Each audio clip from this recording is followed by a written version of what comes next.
তোর মা কই? ওই যে মা রান্না করে। তাইলে আপনার মাসুম বাচ্চার মাথায় হাত রেখে কোন এইবার আপনি আপনার ভোটটা আমাকে দলের মার্কায় দেবেন। আজকের মধ্যে এই পড়াটা শেষ করতে হবে।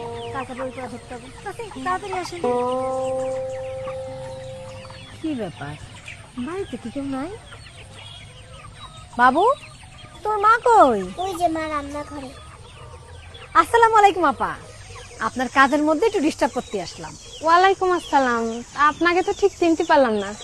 পরিচয় দিলে ঠিকই চিনতে পারবেন, আমার চাচা আপনার এলাকা থেকে ভোটে দাঁড়াইছে। এই যে দেখেন আমাদের মার্কা। ও, তা আপনাকে একটু চেয়ার দিয়ে একটু বসেন। না না না, চেয়ার লাগবে না, আপনার কাজের মধ্যে আর কষ্ট করতে হবে না, আমরা দুই চারটা কথা কয়েই চলে যাব। আপা, এতদিন জায়গায় ভোট দিলেন, তাকে দিয়ে তো কোনো উপকারে আসলো না। এইবার সুযোগ আইছে নিজের ধর্মের দল রে ভোট দিয়ে ক্ষমতায় আনা। একবার আমাকে দল ক্ষমতায় আসতে পারলে দেখবেন চারিদিকে শুধু আল্লাহর রহমত আর রহমত। আপা, আপনি কি চান না আমাকে দেশটা আল্লাহর রহমতে ভরে যাক? তা তো অবশ্যই।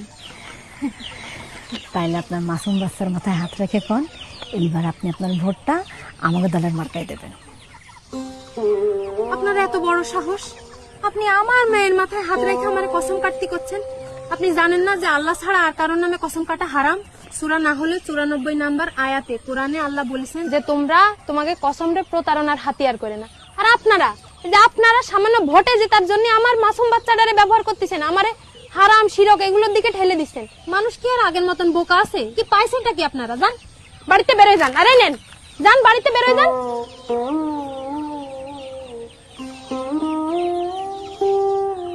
আমার ভোট আমি কোনো প্রতারক, মুনাফিক কিংবা ধর্মের অপব্যাখ্যাকারীদের দেব না, কখনো না।